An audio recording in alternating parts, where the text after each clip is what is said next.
देश विदेश की सच्ची खबर सच के साथ आप देख रहे हैं national India news. Jammu Kashmir में पीडीपी अध्यक्ष महबूबा मुफ्ती के जम्मू कश्मीर के झंडे की बहाली और धारा 370 खत्म होने तक कोई भी झंडा न उठाने संबंधी बयान देने के बाद देश में बवाल मच गया है। वहीं भाजपा ने महबूबा मुफ्ती को पाकिस्तान चले जाने की सलाह देते हुए कहा कि दुनिया की कोई भी ताकत अब जम्मू कश्मीर से अलग झंडा नहीं लगवा सकती। वहीं बीप ने कहा कि अब नए जम्मू कश्मीर में महबूबा के पुनर्वास की कोई जगह नहीं बची है।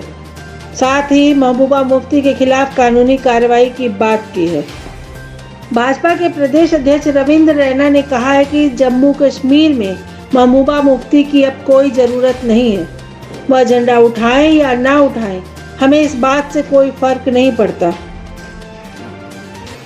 जम्मू कश्मीर के लोगों के दिलों में तिरंगा झंडा बसा है, उनके मन में भारत माता बसती है। जम्मू कश्मीर भारत का अटूट अंग है और हमेशा रहेगा। महबूबा मुफ्ती को पाकिस्तान से अगर इतना ही प्यार है तो वह भारत छोड़कर पाकिस्तान चली जाएं। आज जम्मू कश्मीर के अंदर हर घर में भारत देश का तिरंगा झंडा और भारतीय जनता पार्टी का झंडा फहरा रहा है। भारतीय जनता पार्टी का ये विस्तार और तेजी से हम बढ़ाएंगे। कश्मीर के हर घर में देश का तिरंगा झंडा होगा और भारतीय जनता पार्टी के समर्थक आज कश्मीर के घर घर में हैं, जिससे इन पाकिस्तानियों को बौखलाहट है। विश्व हिंदू परिषद के प्रदेश कार्यकारी प्रधान राजेश गुप्ता ने कहा है, महबूबा मुफ्ती ने राष्ट्रीय ध्वज का अपमान करते हुए भारत सरकार को डकैत बताया है। वह मानसिक संतुलन खो चुकी हैं। भारत के राष्ट्रीय ध्वज के अपमान का अधिकार किसी को नहीं है और फिर उस राष्ट्रीय ध्वज को ऐसे ध्वज के साथ कंपेयर करना जो कि स्टेट ऑब्सोलीट हो चुकी है, कहीं एग्जिस्ट नहीं करती। किसी वक्त वो जम्मू कश्मीर का झंडा था जो कि आज नहीं है। भारत की पार्लियामेंट ने जिसको निरस्त कर दिया है, उसके साथ भारत के राष्ट्रीय ध्वज को कंपेयर करना किसी भी सूरत में मैं समझता हूं कि ये अपराध की श्रेणी में आता है। और वो क्योंकि पहले ही एक अपराधी है, किसी जमानत पे या किस तरह से उसको छोड़ा गया है, किसी ना किसी तरह के, मैं उस कानूनी पहलू को नहीं जानता, तो एक अपराध उसका और बढ़ गया है। ये संगीन है और सरकार को इसका संज्ञान लेना चाहिए। मुझे ऐसे लगता है कि जेल से बाहर आने के बाद जब उसको ये समझ आई कि अब मेरी जो पॉलिटिकल फिलॉसफी थी उसके कोई टेकर्स नहीं हैं, तो वो अपना मानसिक बैलेंस जो है, संतुलन खो बैठी है और उस मानसिक संतुलन के खोने के बाद इस तरह की बातें कर रही है। श्री राम मंदिर मुद्दे का उल्लेख करके महबूबा ने सर्वोच्च न्यायालय का अनादर करने का प्रयास किया है। ऐसी बयानबाजी के लिए एफआईआर या कानूनी कार्रवाई होनी चाहिए। आपको बता दें कि 14 माह तक नजरबंद रही पूर्व मुख्यमंत्री एवं पीडीपी प्रमुख महबूबा मुफ्ती ने रिहा होते ही कश्मीर घाटी में अलगाववाद को हवा देना शुरू कर दिया है।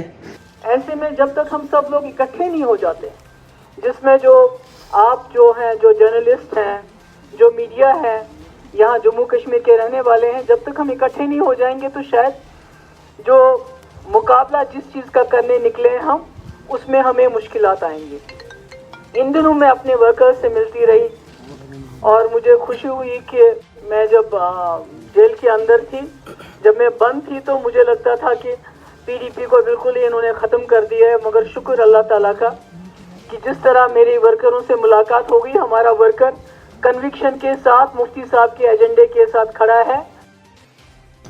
एक प्रेस कॉन्फ्रेंस में उन्होंने कहा कि अब वह भारत के साथ सहज नहीं है। आज के भारत में अल्पसंख्यक, दलित आदि सुरक्षित नहीं है। यह एक सियासी जंग है जो कोई अकेला नहीं लड़ सकता, हम सबको एक साथ होकर लड़ना होगा। उन्होंने कहा, अब तक यहाँ के लोगों का खून बहा है, अब लीडरों को खून देने की बारी है। हम हिंसा नहीं चाहते, लेकिन वे हिंसा ही चाहते हैं। जिस दौरान मैं जेल में बंद थी, मुझे लगता था कि इन लोगों ने पीडीपी को खत्म कर दिया, लेकिन बाहर आने पर मैंने कार्यकर्ताओं से बात की तो साफ लगा कि हर कार्यकर्ता मुफ्ती साहब के एजेंडे के साथ है। वहीं पीडीपी अध्यक्ष ने कहा, केंद्र शासित प्रदेश में होने वाले चुनाव में पार्टी के शामिल होने पर फैसला शनिवार को गठबंधन की बैठक में होगा। उनसे जब पूछा गया क्या चुनाव नहीं लड़ेंगी, भाजपा के लिए खाली मैदान छोड़ देंगी तो उन्होंने इसे काल्पनिक सवाल बताते हुए कहा कि हम सभी पक्षों को ध्यान में रखते हुए फैसला लेंगे, लेकिन बैठक में राय जानने के बाद ही फैसला होगा। एक अन्य सवाल के जवाब में मुफ्ती ने कहा कि यदि हम आवाज़ उठाएंगे तो जेल में डाल दिए जाएंगे। सब लोगों को साथ लेकर लड़ना है, चाहे स्टेट हो या यूटी। महबूबा मुफ्ती अब सत्ता के लिए नहीं है। उन्होंने कहा कि मुल्क के अंदर अब एक बहुत बड़ा तूफान आने वाला है। इस मुल्क में संसद का दुरुपयोग किया गया है।